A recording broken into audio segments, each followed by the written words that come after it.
ఓం గురుబ్రహ్మం గురువిష్ణు గురుదేవో మహేశ్వర గురు సాక్షాత్ పరబ్రహ్మం తస్మై శ్రీ గురువే నమః. గురవే సర్వలోకానాం విసజే భవరోగిణాం నిదయే సర్వవిద్యానాం దక్షిణామూర్తయే నమః. ఓం గురుభ్యో నమః. ఈరోజు బ్రహ్మంగారి గురించి, ఆయన భక్తి గురించి, ఆయన సత్యవాక్కుల గురించి కొన్ని తెలుసుకుందాం.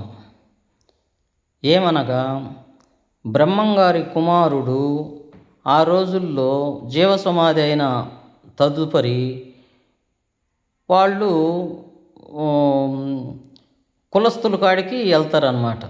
వెళ్ళినప్పుడు బ్రహ్మంగారి కుమారుణ్ణి ఏమన్నారంటే, మీ అమ్మ మెట్టెలు తీయలేదు, బొట్టు తీయలేదు, చెవికి కమ్మలు తీయలేదు అని చెప్పేసి, మా ఇసబ్రాహ్మణ సోదరులు సామాన్యులు కాదు, అట్టని మనం తక్కువ చేసి మాట్లాడటం కాదు. ఎప్పుడైనా సరే చెడులో నుంచి, చెరుకులో నుంచి రసం తీసినట్టు చెడులో నుంచి మంచిని తీయగలగాల మనం. ఆ విధంగా ఏం చేసిండంటే, కొంచెం అపహాస్యంగా ఇచ్చేసిండ్రు. అప్పుడు వస్తున్నాగానే గోవిందయ్య స్వామి అని అనుకుంటా, లేకపోతే పోతులూరయ్య కానీ, వాళ్ళిద్దరిలో ఒకరు జీవసమాధి బండ లాగిండ్రు.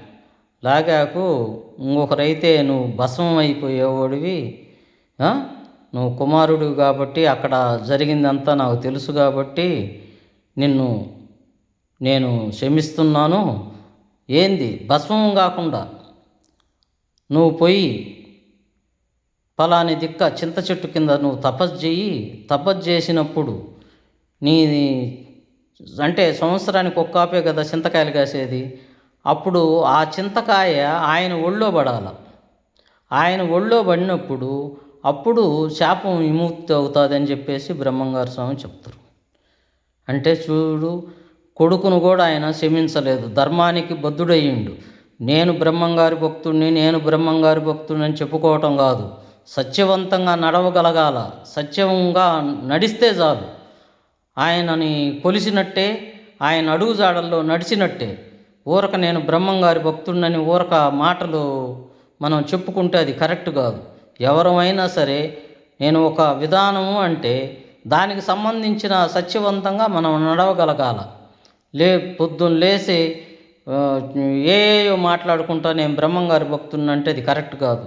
బ్రహ్మంగారు ఆయన తత్వాలు చెప్పిండు, మీరు వింటే బాగుపడతారు, వినకపోతే మీ ఇష్టం అని చెప్పేసి వదిలేసిండు. అంతేగాని ఆయన నెగ్గదీలా ఎవరిని.